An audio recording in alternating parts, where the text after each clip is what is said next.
From a big shock win for the Vancouver Canucks to two disappointing losses, the Vancouver Canucks had a up and down week, and let's get right into it. How's it going, guys? I am CanucksLand, and welcome back to This Week in CanucksLand, where we go over each game from this past week for the Vancouver Canucks. There was three. The Tampa Bay Lightning is where we'll be starting off, then the Florida Panthers and the Dallas Stars. So let's get right into it with the game against the Tampa Bay Lightning. That wouldn't start too great with the Vancouver Canucks, as Nikita Kucherov would open the scoring, as Darren Radish would find him for a one-timer, and the Vancouver Canucks would be down 1-0, and they would be down 2-0, as Brendan Hagel would be able to pick up the puck.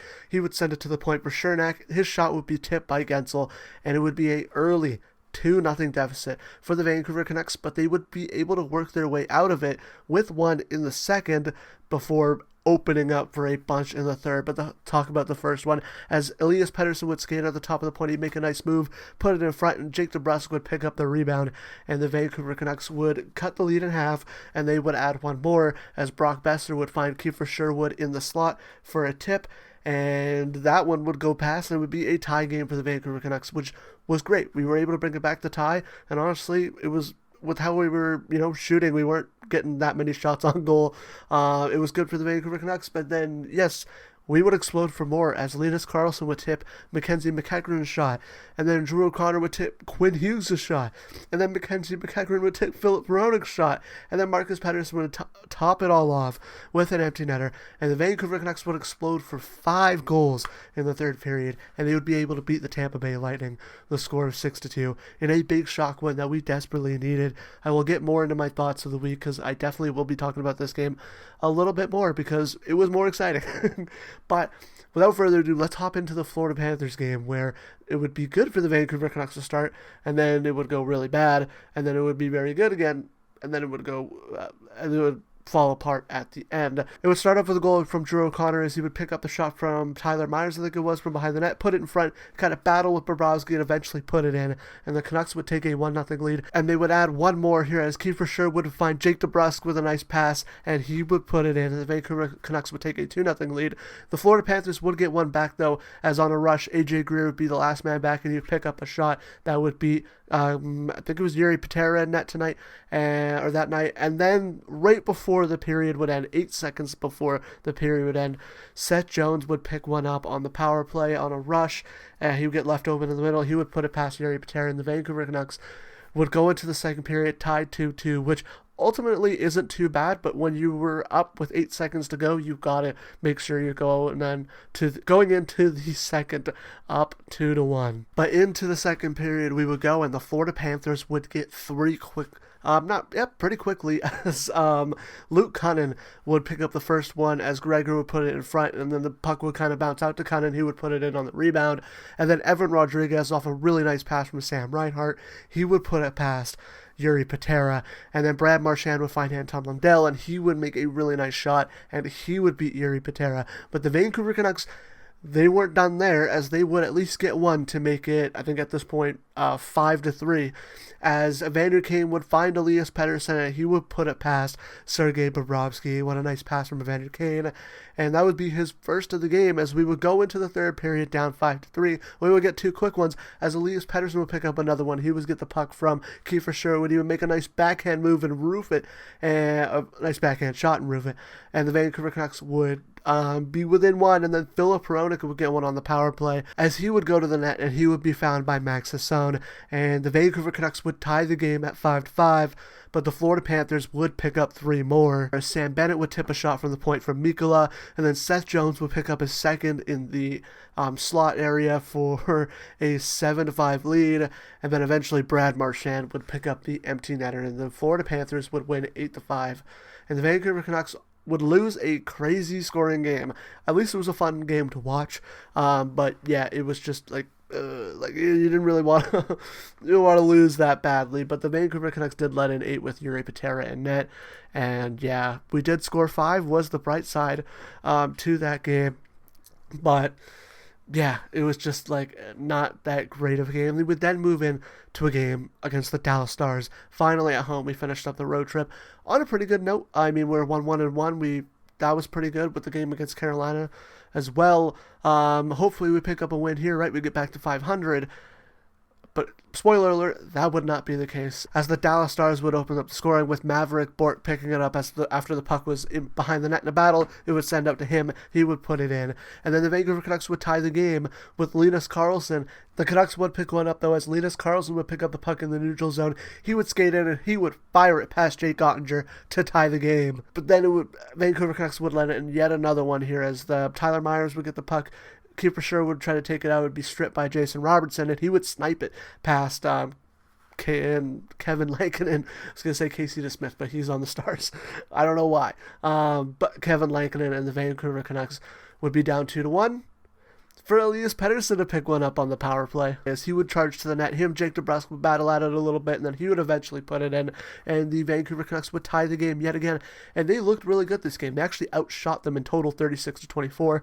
They were looking really good. The second period would have no goals. All those goals were in the first. And then it kind of just felt to me like this was going to happen, as eventually Colin Blackwell would get in on a breakaway, and he would snipe it. And yeah, we would be down 3-2, and it was kind of just like a dagger to the heart, as that came halfway through the third period, and then eventually late in the third period, Mikko Rantanen would make a spin move on Quinn Hughes and roof it on the backhand. It was a nice goal. Honestly, it was conflicting, because I was like, that's the dagger. The Canucks are done. They're not going to win this game, even though they played so well. But it was a really nice goal. I did have to appreciate it a little bit. But the Vancouver Canucks would fall. What am I, Boston? But the Vancouver Canucks would fall 4-2 to the Dallas Stars.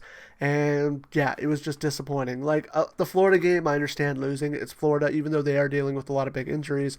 They're still a really competitive team.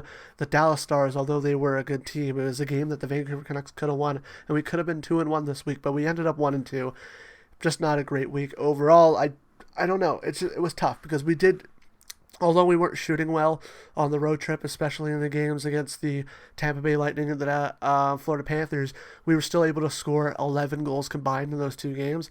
And then we go into Dallas and we shoot 36 shots, which is probably how many shots we had combined in those two games, and we only scored 2 goals. And it felt like we could have scored so many more. It felt like so many chances just weren't going in for the Vancouver Canucks. Now, we have to look forward to this. Honestly, we have to take this week and throw it behind us, and these 2 games, and really push forward, because this eventual week is big. We'll get in that in a second. Let's start off with our 3 stars of the week, though. My 3 stars of the week. That being third star, Kiefer Sherwood, with a goal, 3 assists for 4 points. Kiefer Sherwood has been very consistent. He started picking up a little bit more assists. He went, I think it was like 11 straight with a goal before finally picking up an assist. He got 3 this week. Very good week for Kiefer Sherwood. He got an assist on Pettersson's goal. Might have been some secondary assists I am forgetting. Oh, and the DeBrusk goal. He had 2 really good assists, actually. I really like Kiefer Sherwood's week.